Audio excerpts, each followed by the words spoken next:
is Sean Dostie. I am an auctioneer, and I have a strong interest in the benefit auction world. I have been through the BAS program with the NAA, which is the National Auctioneers Association, and I've been through Janelle Taylor's, Gala Gal Janelle's benefit auction boot Boot camp, camp.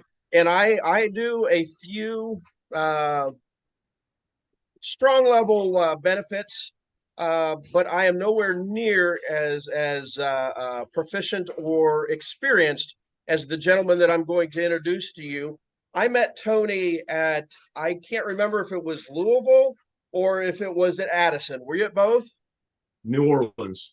Was it New Orleans? Okay, but we've been friends on Facebook since before that time, and although we differ a lot, he's from down south in Oklahoma, and I'm from up in Ohio. We've always been able to find common ground and have developed a friendship. And I found out this year that he is a scuba addict, and I like to dive. I'm not going to say that I'm an addict. I went diving a little bit this year. As a matter of fact, in my background, you can see my my half suit that I brought along with me. But I want to introduce Tony Wisely out of Oklahoma, benefit auctioneer extraordinaire. This is our first. This is actually the first interview that I've done.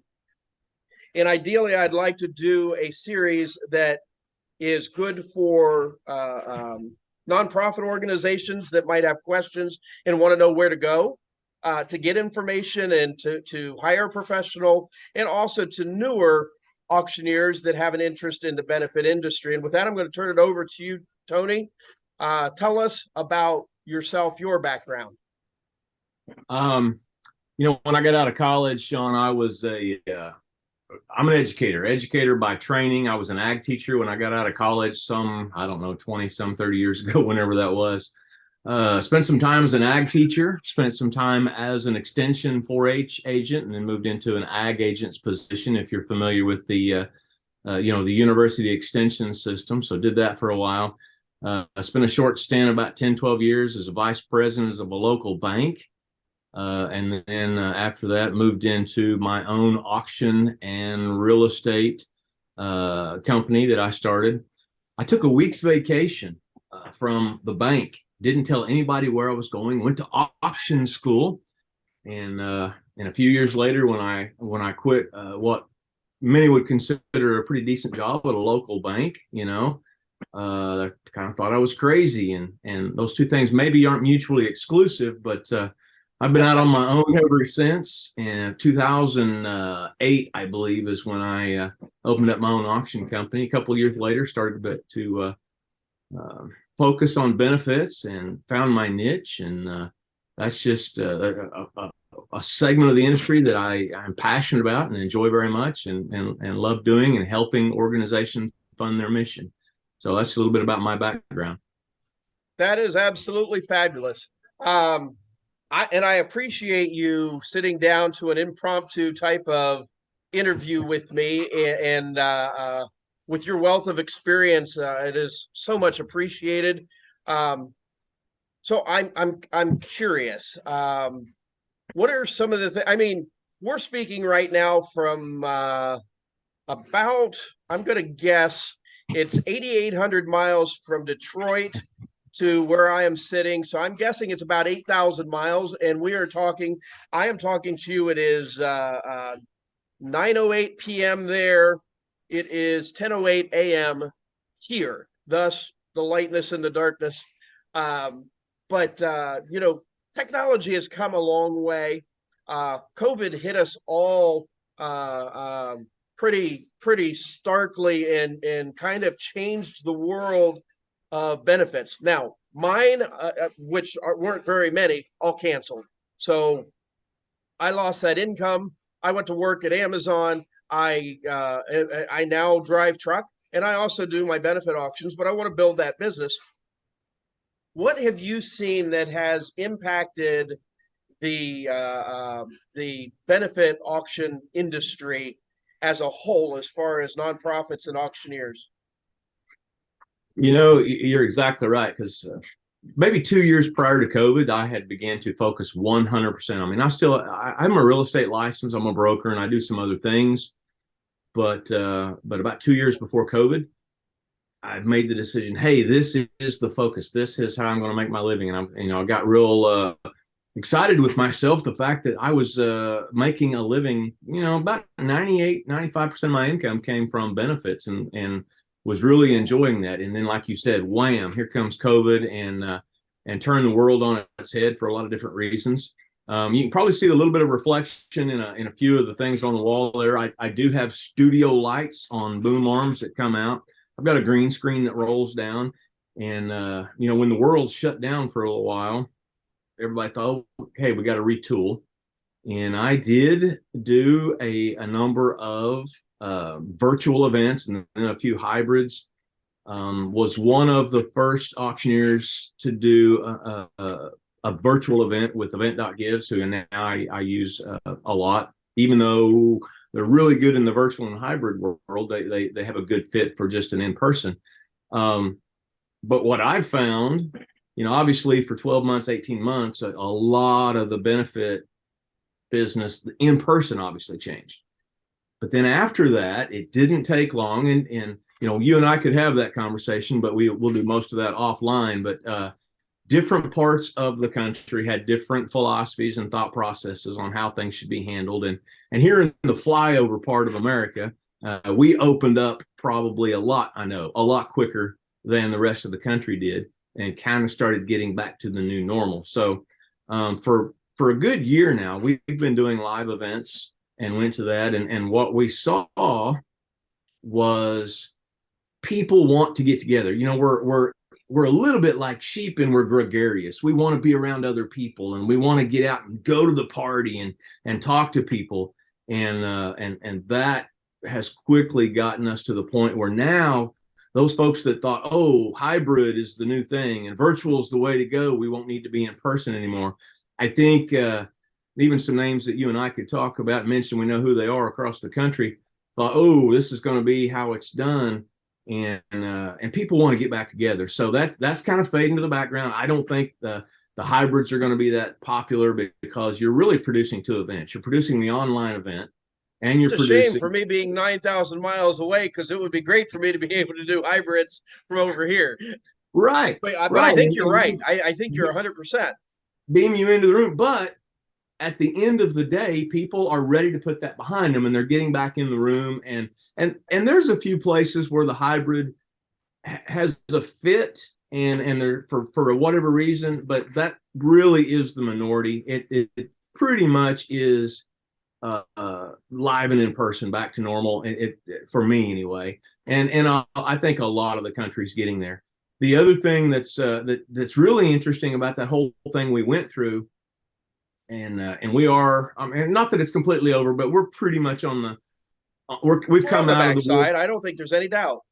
right. And but the thing is, in the benefit world, in the philanthropic world, the nonprofit world, those organizations that held some type of event, be it virtual, hybrid, whatever, and bridged that gap and stayed in touch with their donors, they saw a lot of value in that, because actually giving went up during that period. People were locked in or whatever and wanted to contribute in cabin fever or whatever, but they were still in a giving mood. Giving actually went up, even though the number of events went down. But those organizations that stayed in touch and had some type of connection, although it wasn't the same live in-person event, those organizations thrived. And the ones that kind of lost track with their donors actually, took a pretty good hit, because their donors faded away or went to another organization or found another place to plug in. But by and large, it's kind of back to normal. I'm doing, I'm probably on track to do close to 40 live in-person events this year. Not where I want to be. I want to get up to, I think 50 or 60 is probably where I can take care of my clients. But now, are you doing that? That if you got to 50, would that be Christmas and Easter off, or are you doing just Saturday events, or are you doing 2 on Saturdays? Are you doing Fridays, Saturdays, Thursdays, Fridays, and Saturdays? How has that part of the industry changed? Well, and I think this is going to be fairly common no matter what part of the country you're in. There's really two seasons. There's a spring season and a fall season. And depending on where you're at, 1st of February or so through mid-May-ish is the spring season. And then, sometime in August, 1st of August, middle of August, it kind of starts kicking back in to about the middle of November. So you got a spring and a fall season. This spring I've got Saturdays where my organization has 2 and 3 events booked. And so I because we can't be in the same place at the same time, I have people that I've worked with and trained and I trust that go represent my company name and go fill in when I get double booked. But Thursday's the new Friday, Friday's the new Saturday. So Thursday, Friday, Saturday events are pretty common during the week. What organizations will find is that those venues are probably going to offer a little more favorable rate during the week because it's not as busy for them and they want that other business.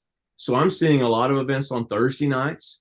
In April, I've got a golf event that we're doing a ladies' luncheon at noon, and then 5-6 o'clock in the afternoon when the golfing is over with, there is an evening event. So 2 different.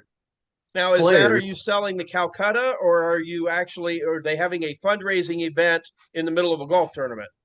We are having a fundraising event in the middle of a golf tournament. The noon thing is kind of a ladies' luncheon, and it's mainly the ladies. And then the afternoon, it's couples, both, whatever.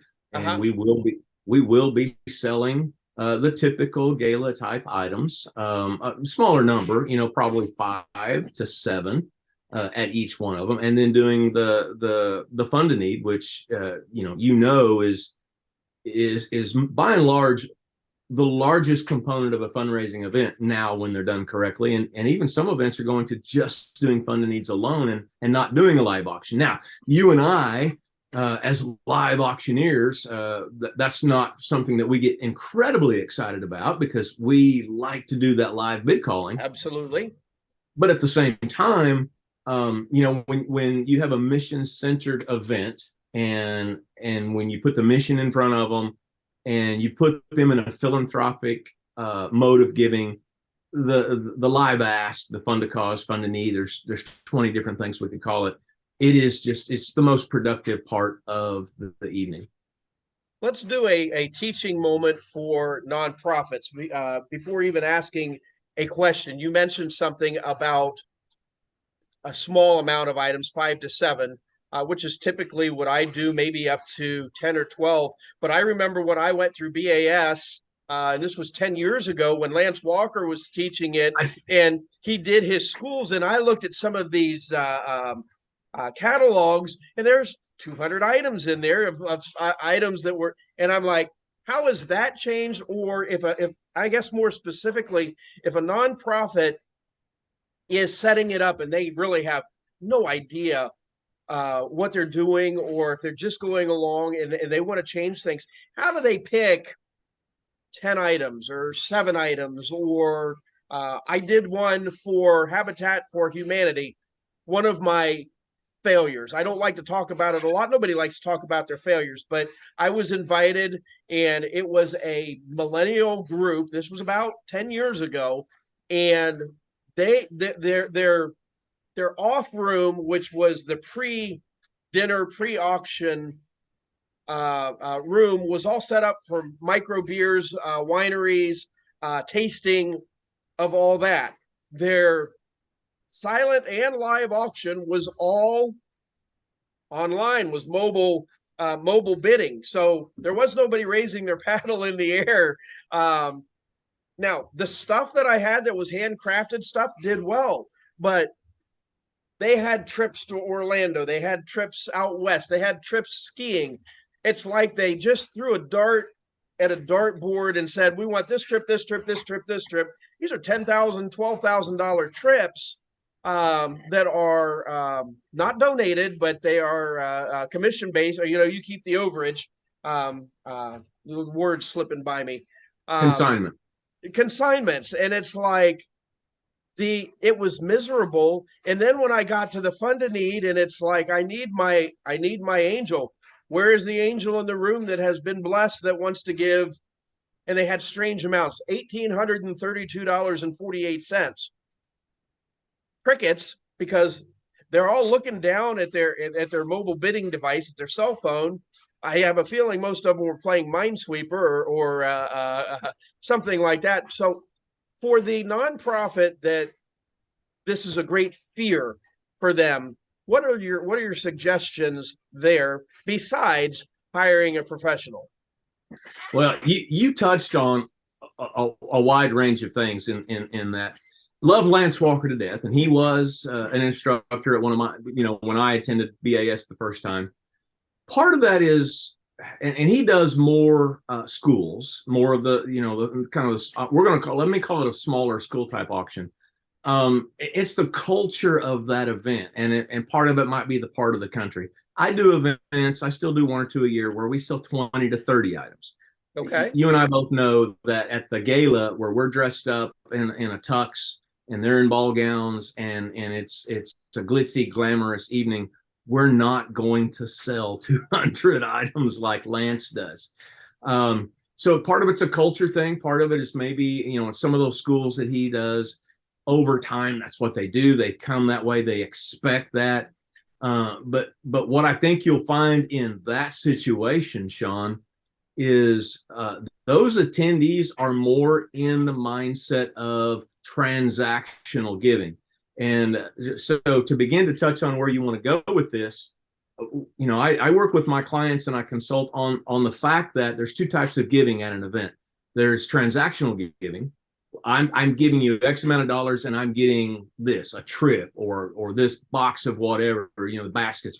Transaction is taking place versus philanthropic giving, which is, what, your organization and its cause and the good works that you're doing touch my heart, and I have the capacity, I'm going to open my checkbook and I want to help you fund your mission. That's the type of giving that we want to set the entire event. When they're done successfully, it's more fundraising, less party, and that's a whole conversation. Listen, ladies and gentlemen, because what that gentleman just said is absolute gold. Absolute gold.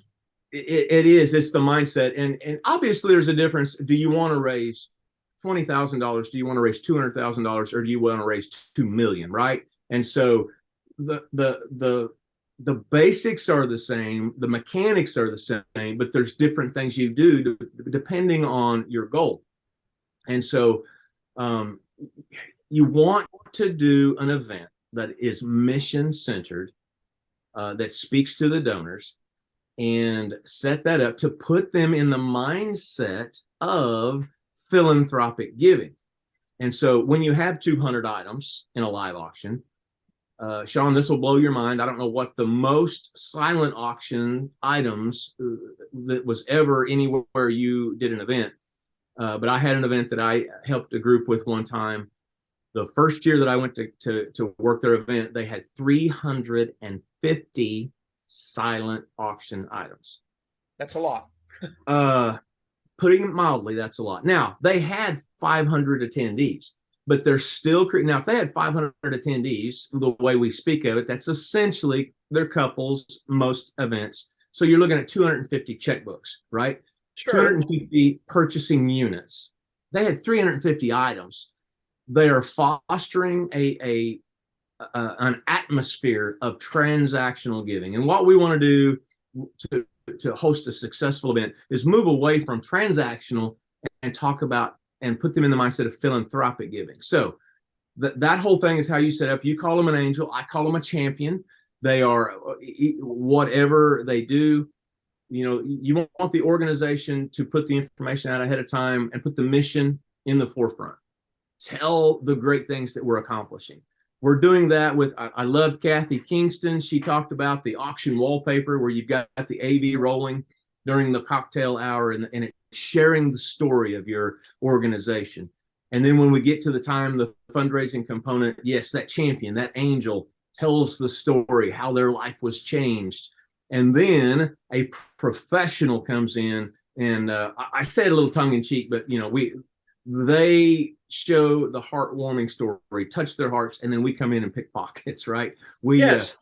We give people the opportunity to be generous. Can I interrupt you for a second? You can't. In that respect, when they've done the video or somebody has talked about how they've changed their lives and they're doing the transition from, as you say, from the heart opening, the heart tearing, the tear jerking to the pickpocket. I love that. Even though we're helping them do what they wanted to do. Exactly. How long of that transition? I have a tendency to talk too much. I know you would have never guessed.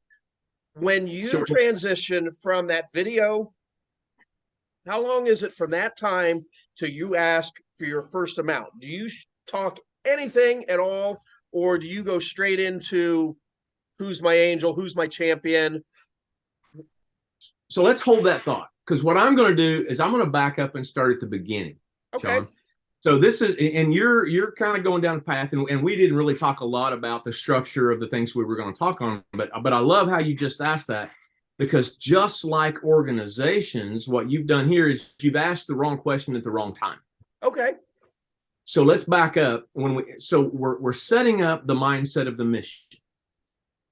You talked about that millennial event, right? Where they're doing the cocktail hour, where they're perusing or whatever, and all the wines or the craft beers or things out there. That brings up a big point. There is such a thing as a biphasic alcohol curve. I consult with my organizations, the nonprofits that I work with, and we set up the schedule of the evening. We set ourselves up for success by first looking at the timing. When do the doors open? When do we sit down to the program? However, what the program looks like. How much time is in between? I really don't, I call it soaking on alcohol. I don't like my donors, all attendees, let's call them donors. I like to call them donors because we want them to donate in some manner, whether it's volunteer their time, an item, money. They're donors. If they're attending, we want them to be donors. How long are those donors soaking on alcohol before we start the fundraising? And when you look at that biphasic alcohol curve, the first 2 drinks, maybe depending on the person, do we have hors d'oeuvres, whatever, is there anything in our stomach with that alcohol? We get to the peak. Once we go down the backside of that biphasic alcohol curve, your donors are checking out of your mission. They're becoming more social. They're talking with their neighbors more. The noise level in the room is coming up. So when you first start setting out your program for success, you look at the timing of what you do. I like to not let after the doors are open, we're an hour and a half, we're raising money, which brings to mind an important point. Buffets are time hogs. A lot of organizations use them because it is less expensive, but the nicer galas, dinners are set down, plated. You have meal service. Ideally, when that last entree goes on the table, we like to start the program, right? So you go into the formal part of the evening when that last entree goes down. Now, you and I haven't talked about this, but normally, when you conduct the live ask first or the live auction first? Well, I'm interested to know where you're going from. When I do the events, typically I am going on as dessert is plated. So I'm 20 minutes behind you after the entree. I like your idea, and I may have to do that. But when we do the live, it's live auction, then transition into the ask. I would be in, and then I close with the last hero. Okay. That's typically how I've done all of mine, and it's been successful. So I haven't messed with it, but I'm always a sponge as far as that goes. You conduct that way because that's the way we were taught, because that's the way it's always been done. But I would challenge you to give some consideration to a couple of things. Number one, I like to, and we've seen even before COVID hit, the trend is people aren't staying as late at events. And, well, if you're on Thursday or Friday, Saturday night, oh, I got a babysitter, I got to get home. So you want to respect people's time. The later you go in the evening, the fewer dollars you're going to raise. And so I look as a door open, hour and a half later, we're starting our program. By the time the last entree is set down, a third of the people are already done eating, right? The rest of the people are still eating, and they're less talking because they're eating. You have a more attentive crowd. My belief is start your program there. It compresses the evening. It respects their time a little more, and you're able to work through the programming of the evening a little more efficiently. Now, here's where I'm going to challenge you. I actually have developed a one-page document. It's got 11 bullet points on it where I suggest that you'll raise more money by doing the fund a need, the fund a cause, the live ask, by doing it first. And just briefly, here's why. I want to put the crowd in a mission mindset at the beginning of the evening, right? So you have your champion, your angel. You do your welcome, you share the mission, whether it's a video, whether you have your speaker, your angel, your champion. We're putting the donors in the mindset of philanthropic giving to support the organization, support the mission. You do that, you go through the live ask or the fund a need. They're in the mission mindset. And then some of that's going to carry over. And I think psychologically, they're willing to pay a little bit more for the live auction items. And it helps them stay out of the transactional and keeps them a little more in the mission mindset, in the philanthropic mindset. Now, if you had to guess, what percentage of the typical 400 ballroom gala, there's 400 attendees, what typical percent would you think of those 400 people are actually players on those 8 to 12 live items that you sell, dollar wise, financial wise? Roughly. Now, if you have 400 attendees, that's 200 checkbooks. But you're selling 12 items, right? I would say roughly 10%, 20 people. In my experience, those are the ones. There may be some that raise their hands at the lower levels, but then it's just they disappear, and it seems like you have the same pockets. I don't know if it's true I haven't done nearly as many events as you have, but that's been my experience, whether it's a small church or whether it's a large school or what the cause is. It's a small number. At the end of the day, it's a small number. I would say you're right. Depending on the group, it's somewhere between 10 and 15%, right? So on the other side of that, you have 85% of the room who may not. Now, obviously, if you're engaging and you do what I call auctiontainment, and you're a good entertainer as you're auctioneering and you're engaging and you keep their attention. Fortunately for me, that is my strong point. That's the part I'm best at. The rest of it, I could use some education. I feel like that's my method of operation as well. But even so, 85% of the people in the seats, the donors in the seats, really can't play, right? So what happens is they begin to mentally check out. They might be visiting more. They might be, are they on their phone looking at Instagram or Facebook or whatever? So what you do in my opinion, when you do the live auction first, you have put your donors in a transactional mindset. Fair enough. At the first of the evening. And 85% of the room really can't play. So if you're good and engaging, maybe you keep their attention. If we have a good sound system and they haven't been soaking on alcohol for 2 or 3 hours, right? You can keep their attention. But then when you do the mission moment, we have a really tough job because we have to round that crowd back. We have to bring them back. We have to revive them. You're exactly right. Sometimes it's very difficult to bring them back. I like how you said that because that's what we're doing. We're bringing them back to the mission. And that can be a very, very tall order to do sometimes. So in my opinion, and I've been doing this about 2 years, I started maybe a little longer, started doing it just before COVID, doing the live ask first. We start the program, we put them in a mission mindset, get that mission in front of them. And now let's back to your question on how quickly and what I say between. When that champion is on stage, and this is something I got from Kathy Kingston, love her to death.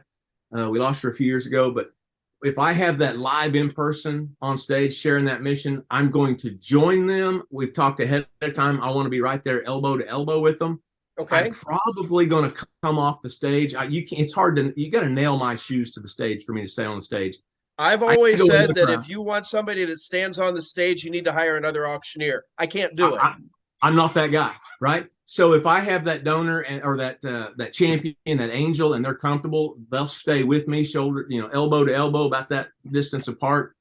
And hopefully we've had some pre-committed paddles. We've got a 10,000 or a 20 or a 5,000, whatever those numbers are for your event.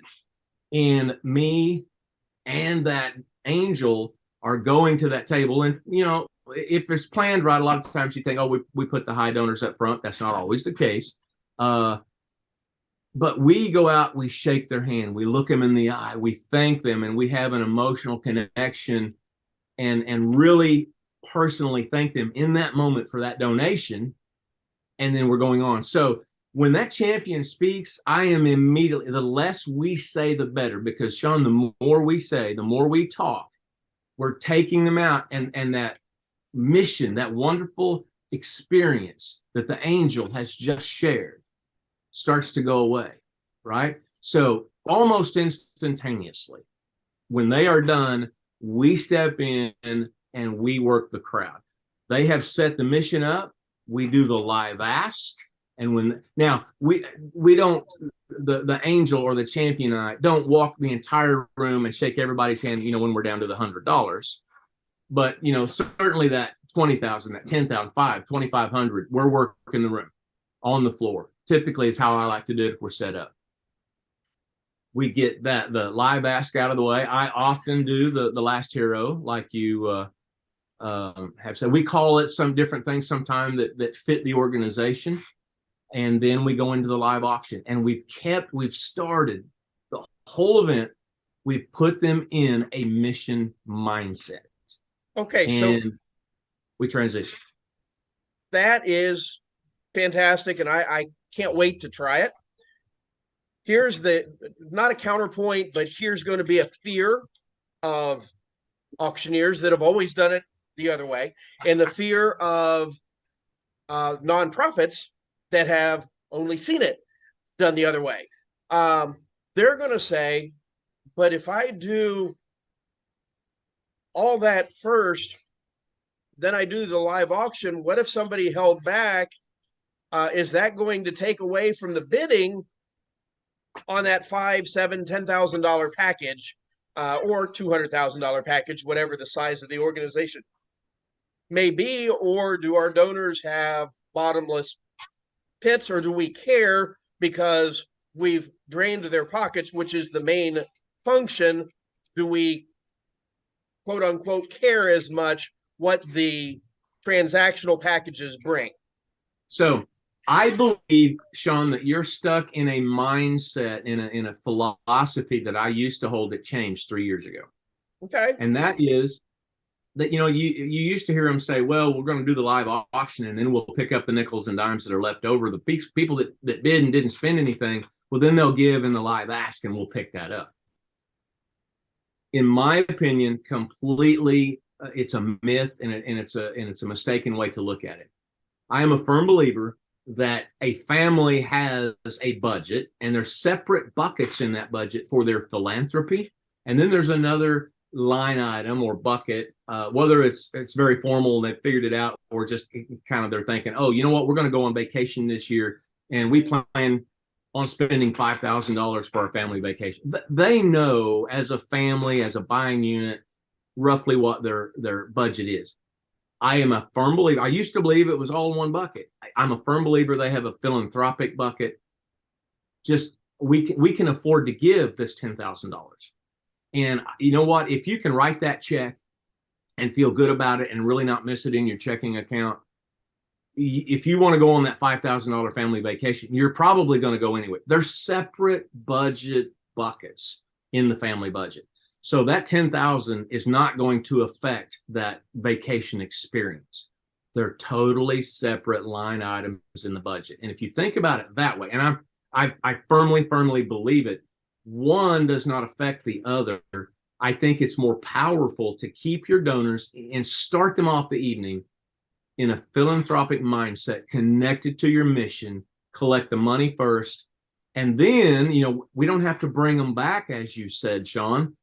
If you give me a good sound system, I'm going to touch that 10-15% that want to bid on the live auction. They're going to pay attention. They're going to play. I'm going to a good sound system is going to carry me over the other 80% that they're in social hour now, or they've had that third, fourth glass of wine, and now they're mentally checking out.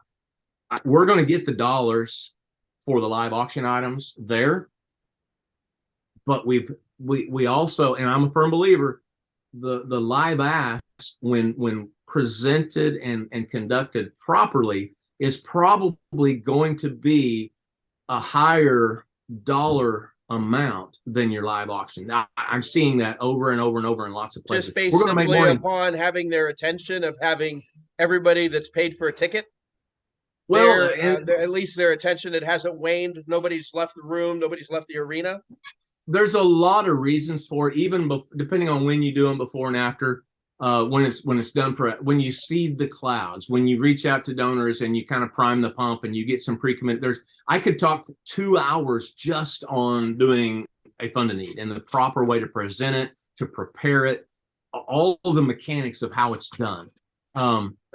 Either way, when properly presented, you're going to raise more money in the live ask at a lot of events than you are in the live auction, right? There's more seats, there's more rear ends in the seats. So I could, like I say, I've got a sheet. I could share 11 reasons why.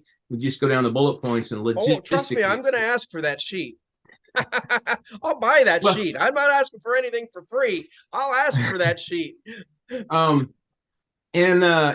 sat through the Benefit Auction Specialist class. I audited last December and that was the second time actually that I've audited after having taken it the first time, and talking with other professionals on East and West Coast.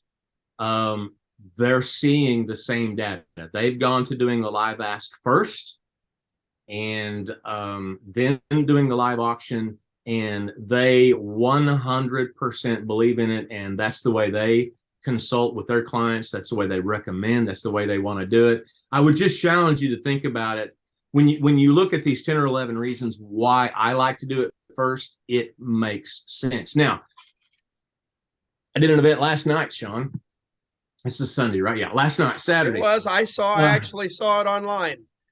Did an event last night. That organization 3 years ago, we did the live ask first, and they didn't think it went very well. But the reason it didn't, and they've kind of come along with now and allowing me to help formulate and make some tweaks and changes. Have you ever done a heads or tails where they sold way too many chances and somebody could buy 50 necklaces to play the game?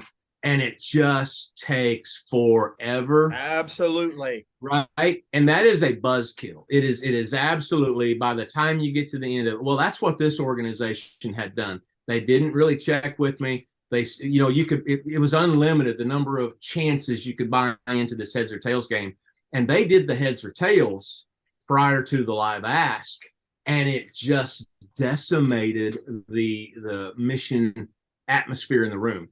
And that was, and we finally come to the realization that's why it didn't go well for them.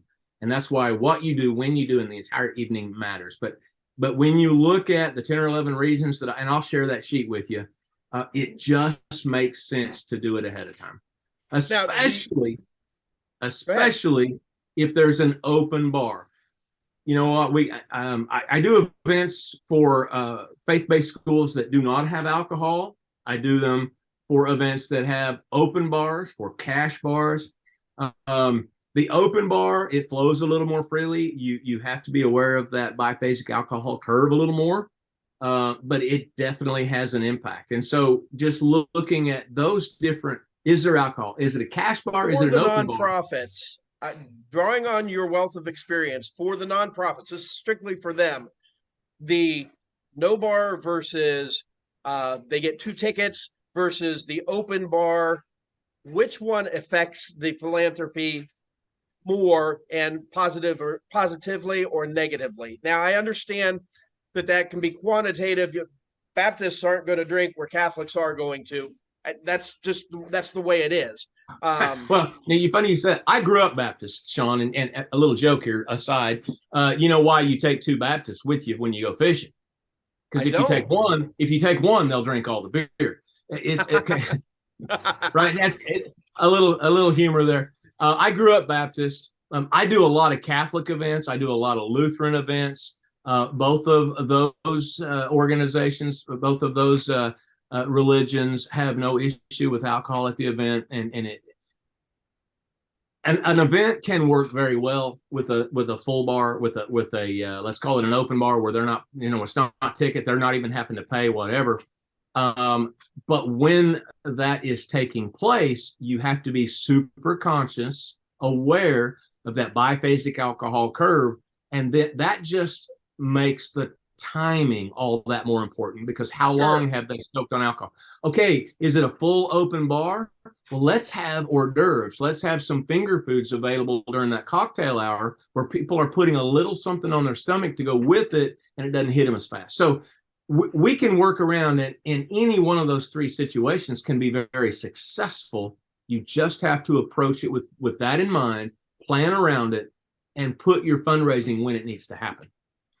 Okay, as another aside, I have been to, I don't want to count them, but I've probably been to 7 or 8 conference and shows. I have been through BAS. They have it at the conference and show. They have it in Vegas every year at the Academy. And then there's places during the year, I suppose, that different states offer them. And there's other educational resources. Now, I'm not currently a member of the NAA, based on that COVID hit me so hard, and I changed complete directions. And as my friend Tim Keller says, look, we all go through not chapters, but we're all in different places in our journey. So now I do plan to get back in, and I would never speak badly on them. But if you're a newer auctioneer, and if you are a nonprofit, number one, if you're a newer auctioneer, I would highly recommend getting with your state association, with your national association, and become involved. I learned so much. Now, I have learned more off of this guy right here in this time that we've had together.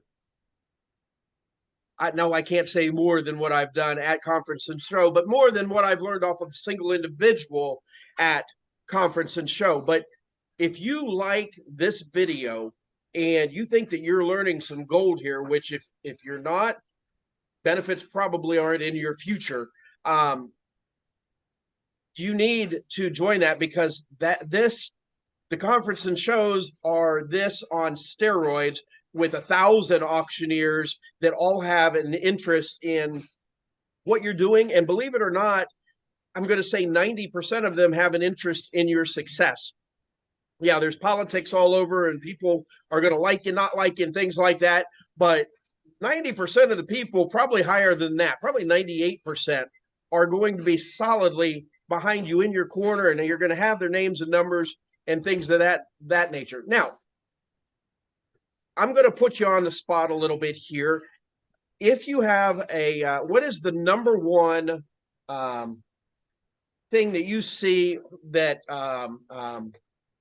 nonprofits need to know? What is one of the major problems that, and a solution if you have one, and maybe there is no solution? That's I wish I'd have had that question as a primer to kind of think. There's come back to it. There's a handful of there's a handful of issues that different organizations face, from not having the right committee members, board of directors, that kind of thing, their leadership, their structure there. That's a thing that a lot of organizations need to work on.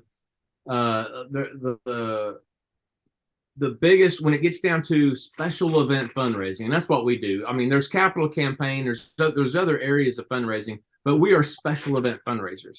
And when you recognize that, I think we're one area where let's talk the top three areas. I think one of the top three, and depending on the organization, is not fully understanding the importance of show flow and doing what they do when they do it in the event of the evening.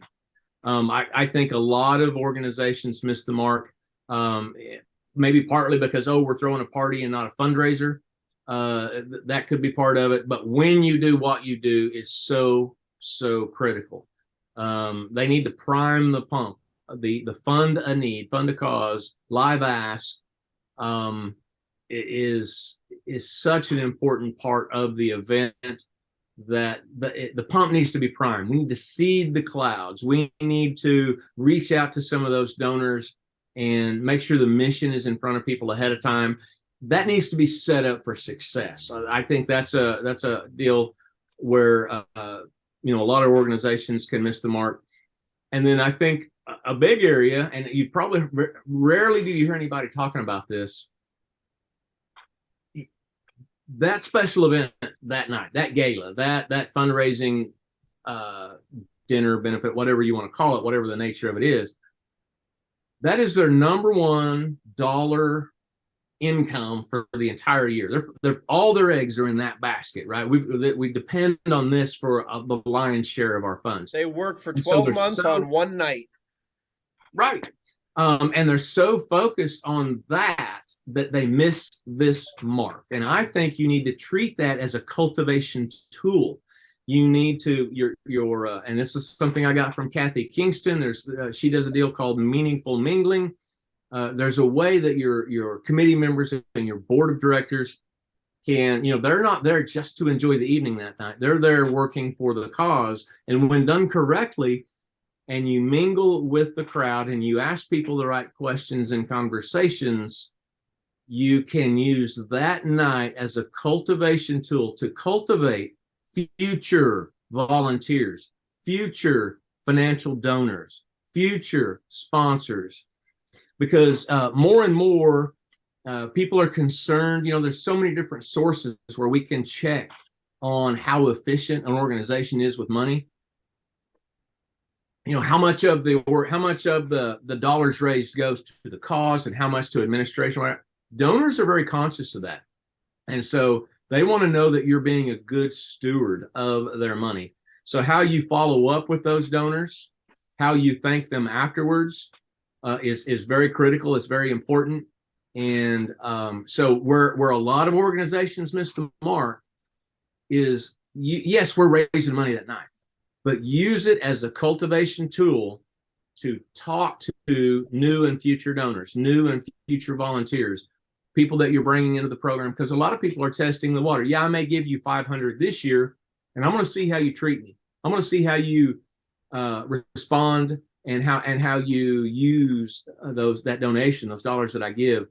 And because I might be capable of giving you 5,000 or 50,000, right? It's amazing. You'd be surprised at the number of donors that test the water. So I think in the top three is organizations missing the mark and not really fully using that opportunity to visit with people as a cultivation tool. Okay. As usual, a great answer. And I'm gonna have to go back and listen to this again, because I know there's points that I'm getting that I'm missing.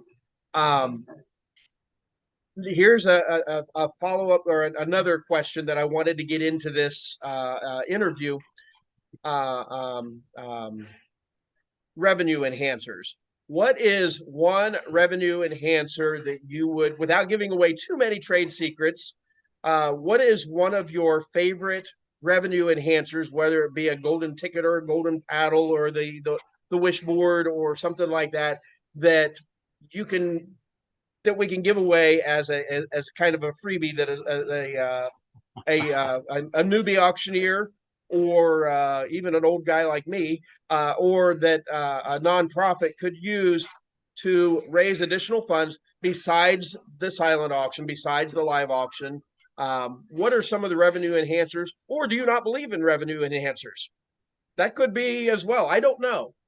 I believe that at every event you want opportunities at all levels so that every donor in the room can participate in some manner. And yes, that might be, and I do call them revenue enhancers. That might be that $25 whatever. There's about 20 or 25 on the list that I work with of different things that we can plug in. And we want some $25 opportunities, and maybe we want some $50 or $100 opportunities. And then we're going to get in above that level. We're going to be able to engage them in the fund need or the live auction, right? I'm a firm believer that you really don't want too many. I've seen groups have 5 to 7 revenue enhancers, and really 3 is probably the max you want, depending on the culture, depending on the number of people that are attending. Because donors will get donor fatigue. Absolutely. If there's so many points to go to, and I've got to stop at 7 tables along the way before I get in the deal and engage, number one, you're not going to get them to stop at all 7. And you want to have a variety, maybe that 3, so that there's different things that will appeal to different people, but don't have so many that you're going to get donor fatigue, because then it becomes a gimme, gimme, gimme, gimme, right?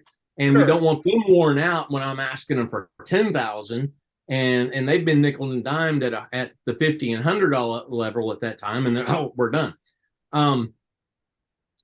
There are I'll quote Michael Up, one of the he works for one of the travel consignment package groups. He says, don't leave all your candy in the room. I'll tell you what I'm going to do. I might not fully explain how I'm going to do it, but I'll tell you what I'm going to do. One of my favorite to do, and there's about 3 or 4 that fall into what I call icebreakers. Now, I would come on stage before the maybe there's a welcome, and then I would come on and do this icebreaker before we get into the meat of the program, and then we share the mission and all that. I'm going to come up and do this early.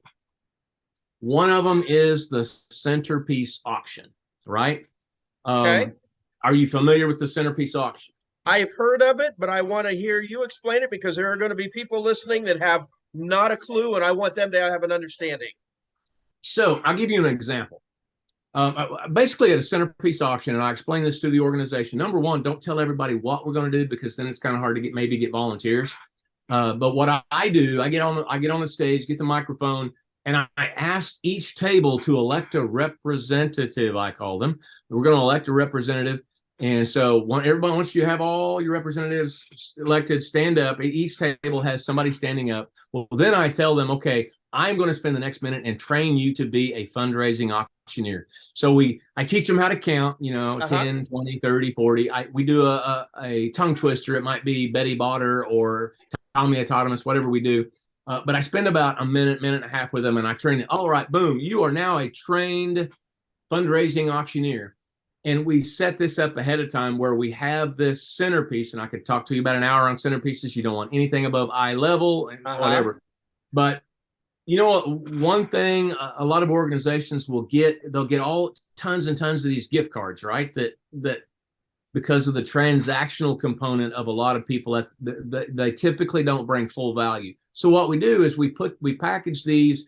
Let's say there's 30 tables, and we put this centerpiece. It's got one of those little floral things in it, that holds the get well card or whatever. But inside it, sealed up, are gift cards, and every table has $100 worth of gift cards. One of them might have 500, and we'll learn what that is, right? So that's the kind of thing you might sell. We sell the centerpiece. Had an organization last year that had recently opened up a second location. They serve orphaned girls, right? And so they recently opened a second location. So what I did, I went to the bank, and I got crisp, brand new $2 bills. And on all the centerpieces, we put one of those little floral things, and it's holding a crisp $2 bill. There were 31 tables. Okay. So we had 31 $2 bills. And we explained to them, and this is why I like this doing at the icebreaker. This kind of sets the tone for the evening. I explained to them the symbolism of that $2 bill. It's not much. It's a $2 bill, but it symbolizes that now the organization is serving two locations, right? And so we talked through the symbolism, and that was in a centerpiece. We had the volunteer, the representative, after they were trained to be a fundraising auctioneer, to sell this centerpiece to the people at their table. Now, this is prepared ahead of time. We have a pin at each table. We have a little card with centerpiece auction on it. It's got a blank for the dollar amount. It's got a blank for the bidder number. Boom, we turn them loose. I've got a video I could share with you, and the crowds have a really good time with this, right? So at this event last year, when we sold 31 $2 bills, which is worth how much? $62. Yeah. We raised $12,000. Holy cow. Mind-boggling. Now, what does that do? Again, that puts people in the mind, and I like that type of a sale where it's more symbolic. You could have them each sell a glass of water to their table, right? And you've seen those examples. So for perspective, that particular event where you sold 31 tables, 31 of their people did the selling and had a blast with it and raised $12,000. What did the Fund a Need do that night? Just in perspective for size, because you might have a group that has 50 people, you might have a group that has 5,000 people in it, and you know that doesn't really make a difference, but it can. That particular event had roughly 225 people in attendance. And I think the entire event raised in the $150,000 to $170,000 range. Okay. And so that's a mid-sized group that's used to raising 30,000 in the live and 20,000 in the Fund a Need, or vice versa, can do this and have a nice little bonus surprise. That is absolutely fantastic, and I couldn't have asked for better than that. I appreciate that. Another sample or example of that was when an organization, they were in a large metro area, but they had these bakeries donate these wonderfully decorated cakes, right? And they had about enough of them to put one on every table. They wanted to set them over to the side and offer them at $50 a piece. Oh, if you want a cake on your way out, pay the $50, take a cake. I said, no. Let's do a centerpiece auction. And we raised, I think that night, $7,000 on those $50 cakes. Sure. The reason I call it an icebreaker, we're putting them in the mood, especially when that symbolic $2 bill situation, we're putting them in a philanthropic mindset. And that sets the tone. And you're doing it with localism, with the neighborhood camaraderie, where they know who they're buying from. It's fantastic. I mean, that is a great one.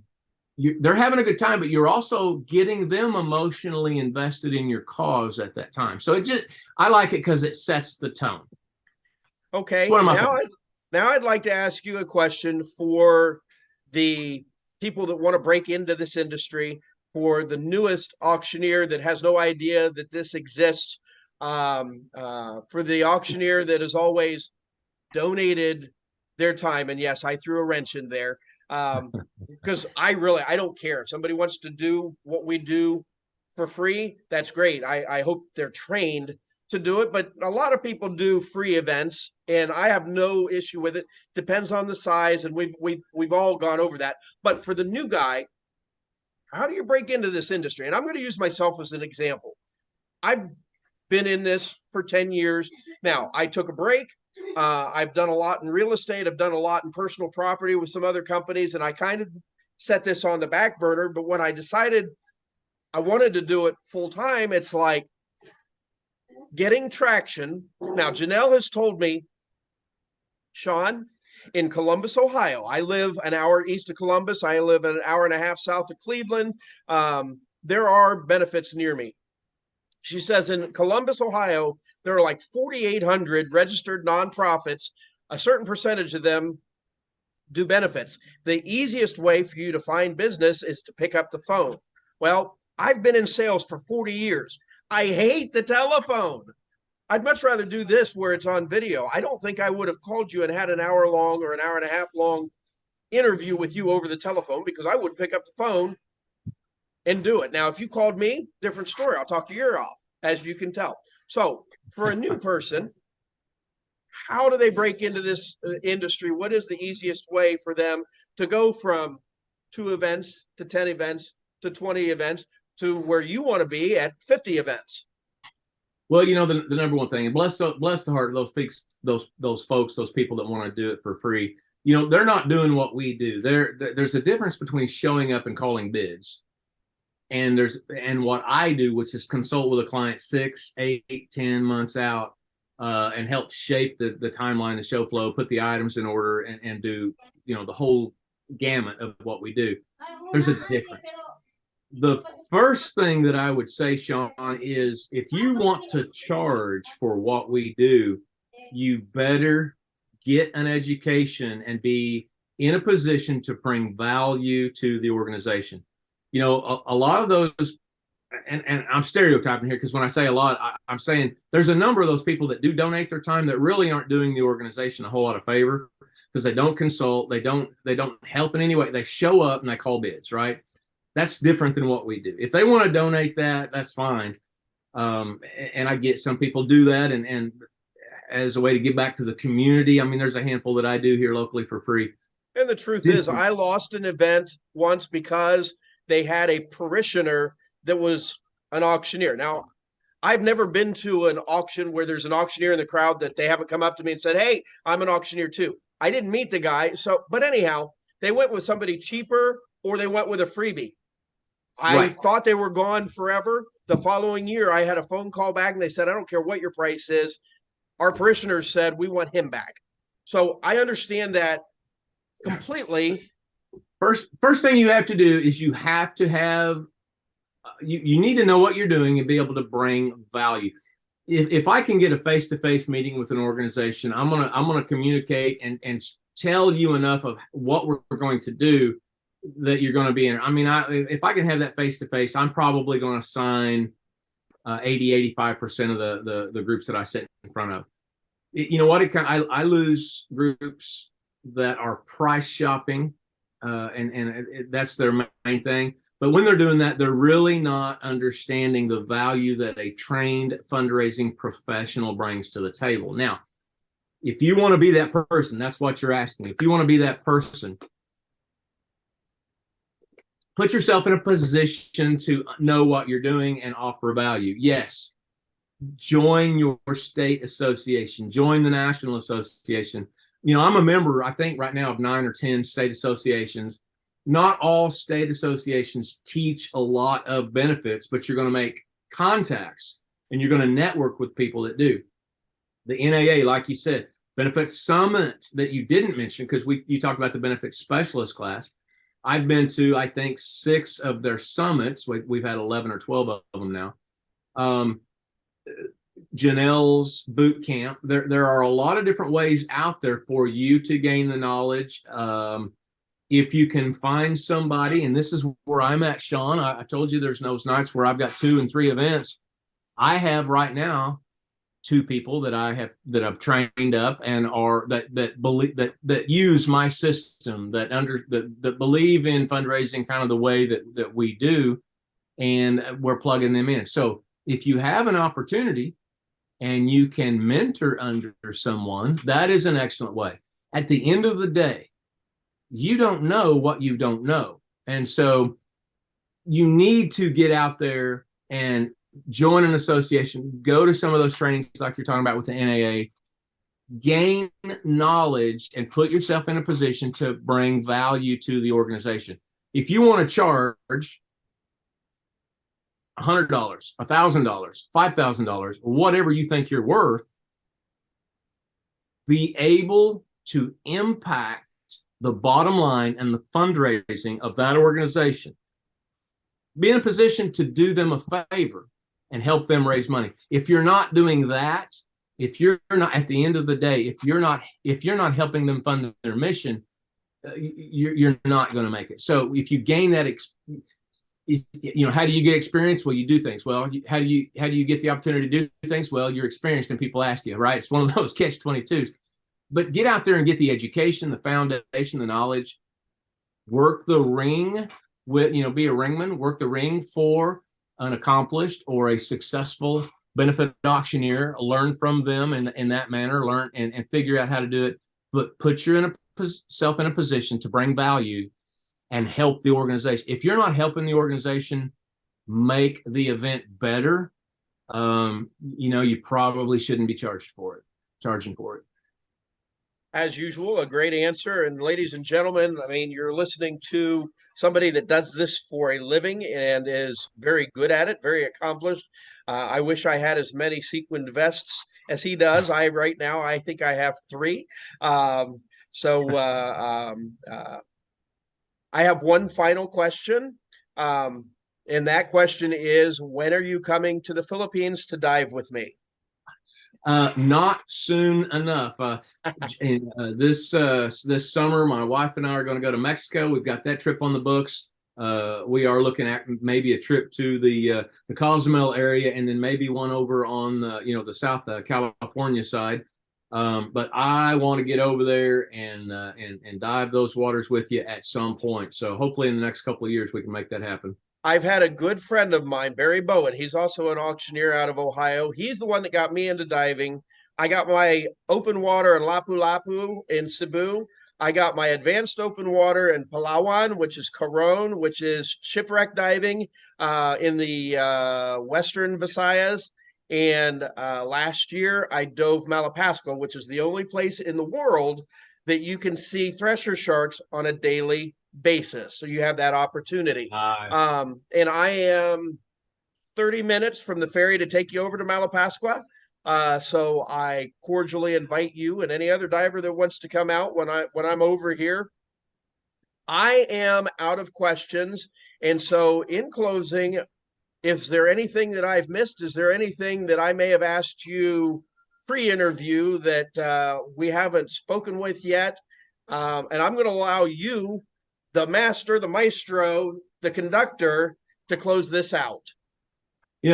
Sean, thank you for the opportunity. And like you said, you really don't know kind of where this is going to go and what you're going to develop this into. But hopefully down the road, there will be some people looking at it and either can learn from it and want to do what you're doing, like you said, or they're a nonprofit and they're wanting to get better at their event so they can raise more money for their group. Whatever the case, hopefully it's able to help somebody, because as we know, once you put this on the internet, it's out there forever, and hopefully people will be enjoying and learning from it 5-10 years from now.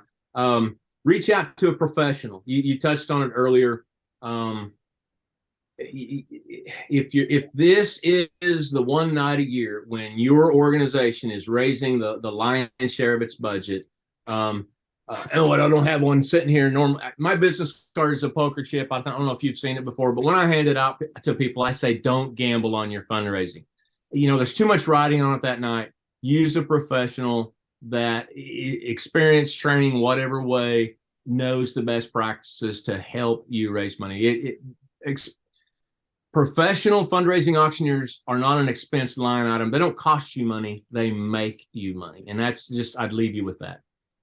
Great. That is fantastic. And Tony, you're in Oklahoma. You're based in Oklahoma. You live in Oklahoma.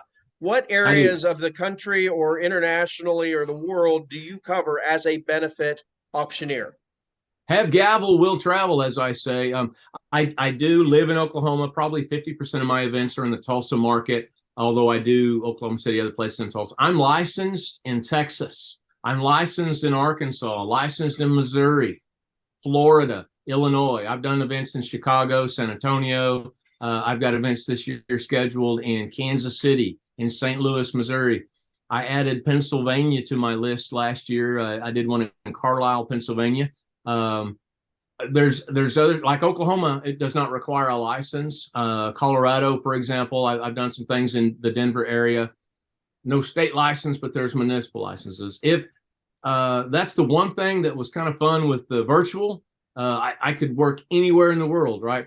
I'm licensed in 6 or 7 states. I've done some stuff in Indiana. If I need to get a license, I will. I also do phone consulting. So, these are the main areas I work here, kind of in the central part of the United States. Okay. But I also consult with people over the phone. So I'm saying that because I have no idea where these videos are going to go. I know parts of them are going to be edited and dispersed and put into different areas where I think it's going to be helpful. But right here, guys, is a true professional. If you're looking for a benefit auctioneer, Tony, I would give him my highest recommendation. As a matter of fact, he is the very first benefit auctioneer that I have interviewed. Actually, you're the first auctioneer that I have interviewed, and I want to branch out in some different directions in these. I'm assuming you have a website. What is your website?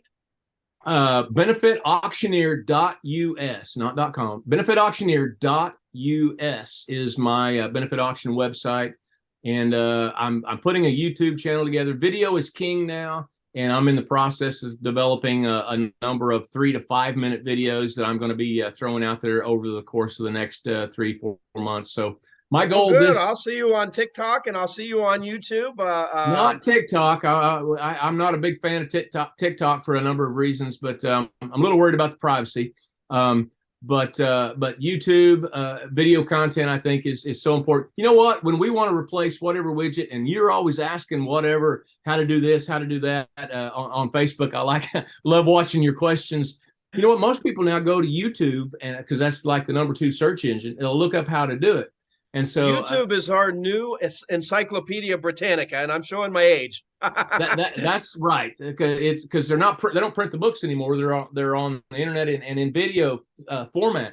And so my goal is before the end of the year to have dropped one 3 to 5 minute video per week. So I'm hoping for at least 52 videos to content to get out this year, and then grow that content. So if people have a question, fund a need, or centerpieces, or whatever the topic may be, you can kind of search that YouTube channel and look into it. So that's my goal for this year. So once again, your website is benefitauctioneer.us, and your YouTube channel is.